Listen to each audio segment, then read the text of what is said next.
Hello students, in this video we are going to start the subject which is for 18 Math 1-1 Calculus and Linear Algebra. So in this chapter in this paper we are going to see which is under the calculus and as well as a linear algebra also. So you have total 5 model. So we are going to start today with model 5 which is linear algebra.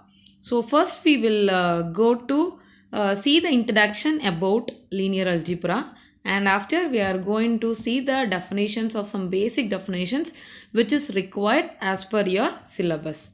Okay, so as we have already learned in school, so what we have learned in introduction about the linear algebra, we know already, right? Matrix. So what is mean by matrix? So matrix is nothing but when you have a numbers or elements is arrangement of rows and columns with a bracket. We used to tell as a matrix, isn't it? So you can go over that the matrix.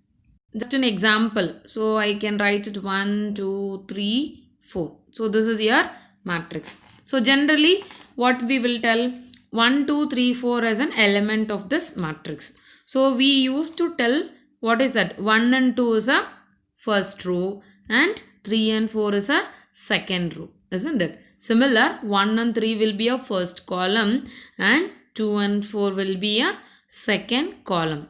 So usually the order of a matrix, what is that? The order of a matrix is nothing but number of rows and number of columns. So usually we will denote the number of rows in small m and number of column will be small n. So m cross n will be the order of the matrix. Okay, and suppose see here which you have here, what is that? In this example the order of a matrix is nothing but 2 cross 2.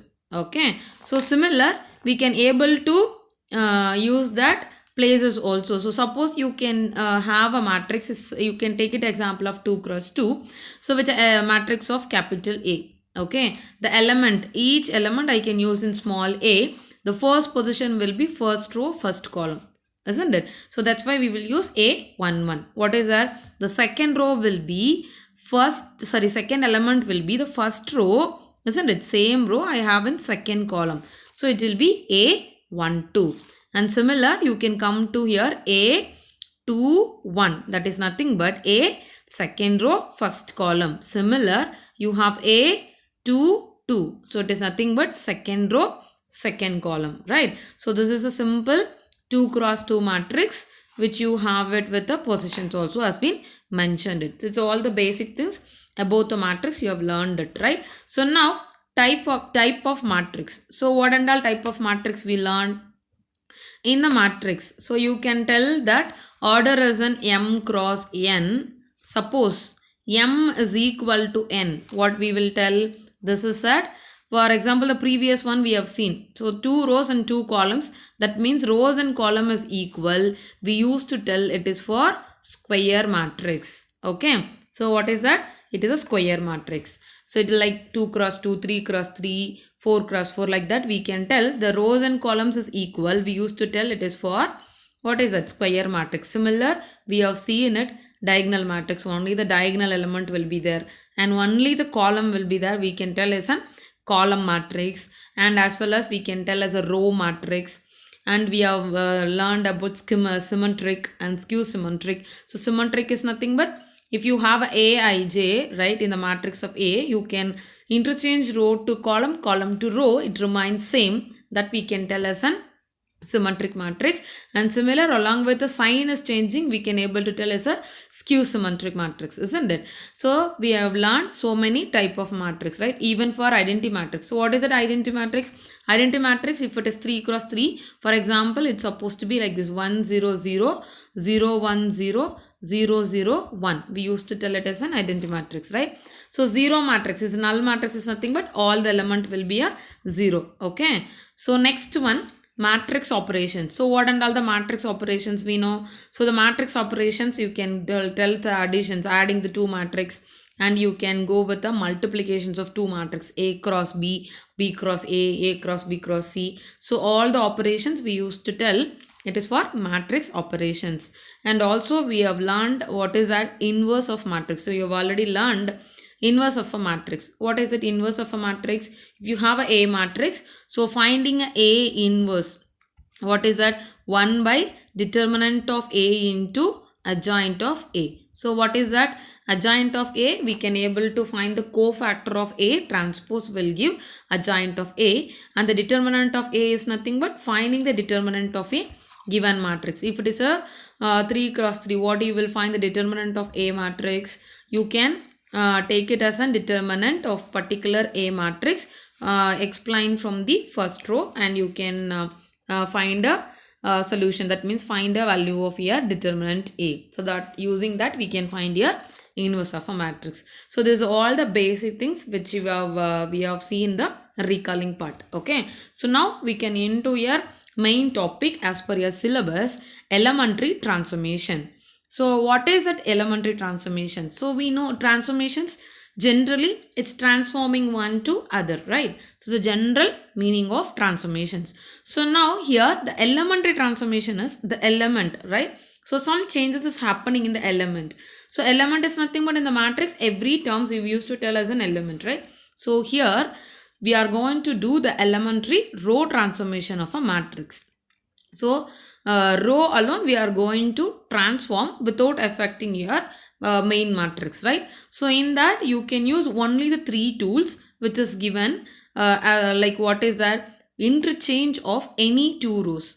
That means you have a matrix, so you can able to interchange the first row to second row to first row. Okay, so in that we'll be using like the symbol R1 is implied and implied by, that means it's going to change it in R2. So it's nothing but R1 is going to change R2 and R2 is going to change R1. Okay, so that is what will be mentioned here, interchange of any two rows. It's not only with R1 and R2, you can change, depends on your question. As per your requirement, you can able to interchange it by using a elementary transformation. The next one, multiplication of any row by a non-zero constant. So if you want to do the simplifications, for example, any row R2, I'm going to change it, which implies this is a new R2. How we are going to change it? I can use any non-zero row. I can use the negative or positive, but it should not be a zero. Okay. So 2 into R2 means what will happen? Entire R2 you are going to multiple with 2. That is what it is mentioned as multiplication of any row by a non-zero constant. The next one, additions to any row a constant's multiple of any other row. So if you are multiple, if you want to make a changes in any one particular row, for example, I am going to change it in R3. So how I need to change it? I am going to use my old R3. Then I need to add with 2 into of R1. Okay, that means that you're doing a two operations. One is multiplying 2 with an R1 and after that you're going to add with R3. Okay, which will give new R3. So this is the expansion. So like that you can use it any of the numbers based on your requirement. Okay, so this we can able to tell the additions to any row a constant multiple of the other row. Okay, so this is the example of the elementary transformations. So this is a major 3 elementary transformations. Only these 3 should be using it in the future problems. Okay, so elementary row transformation of a matrix is interchanging any two rows and multiplication of any row by a non-zero row constant and additions to any row a constant multiple of any other row. Okay, so the next one, equivalent matrix. So now you can do all the element changes. So what will happen? We can't tell it is directly equal, isn't it? So first row you are interchange the second row but remains same whatever is there in the given matrix. But we can't tell it is exactly A equal to which you have done it, right? So that time we will use it this equivalent matrix. So we'll see the definition. Two matrix capital A and capital B of the same order said to be equivalent if one matrix can be obtained from the other by a finite number of successive elementary row or column transformations. So this is a general definition. So as per our syllabus, we have only row elementary transformation. So we are not going to change any transformation in column. But one thing, the additional information, whatever the elementary transformation we learned so far, the three type, it can be used in your column also. Okay. So the equivalent matrix is nothing but if you are telling the two matrix is equal, one matrix can be obtained from the other. That means from the A matrix, you are doing some simplification, you are getting a B matrix, but both are equivalent matrix. It's not an equal matrix, but it is an equivalent matrix. Okay. So we will use the notations like this: A equivalent of B.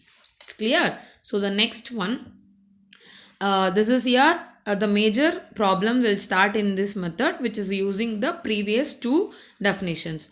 What is that? Echelon form of a matrix. So what is mean by echelon form? A non-zero matrix capital A is said to be in the row echelon form if the following conditions prevail, right? So when you can able to tell it as an echelon form, okay? All the zero rows are below non-zero rows, and the first non-zero entry in any non-zero row is 1. So only these two conditions. So the condition is, if after doing all row elementary transformations from the given matrix, you are supposed to get, when you are getting in simplification in zero matrix, if all the entire row, all the element of that entire row is 0, it should be only from the last. That is what mentioned there. All the 0 rows are below the non-zero rows.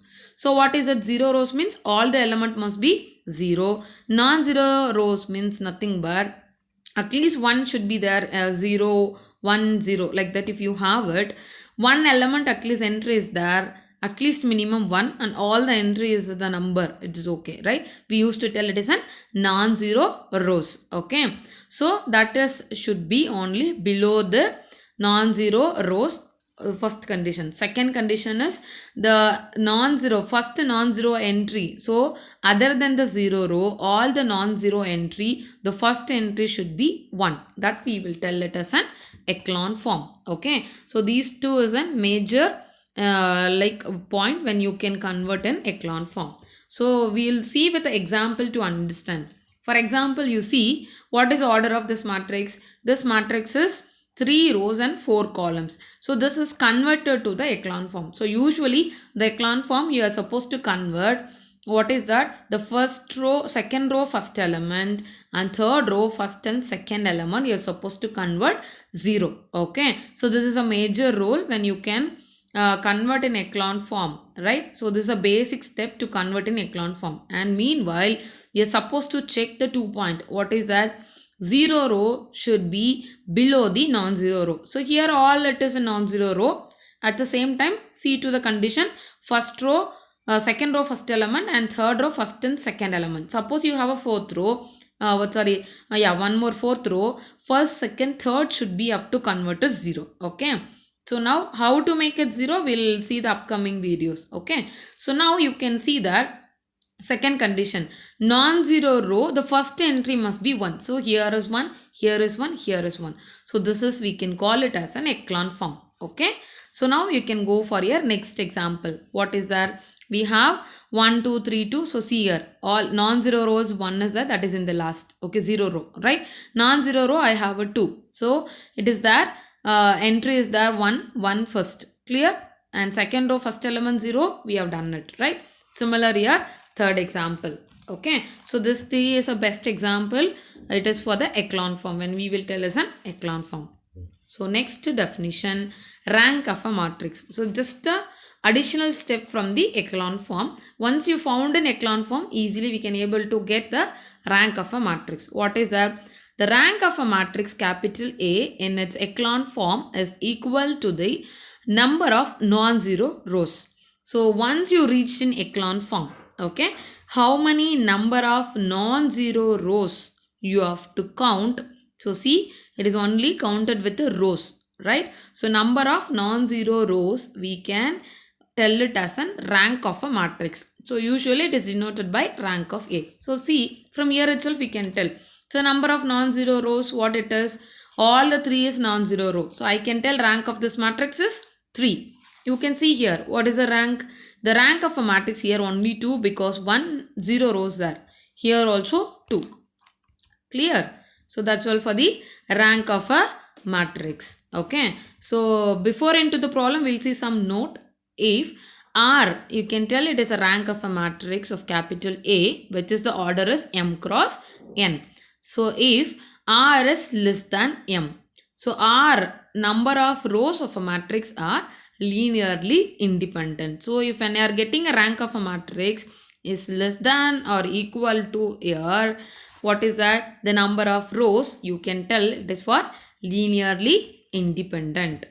Okay. So that's all. Thank you.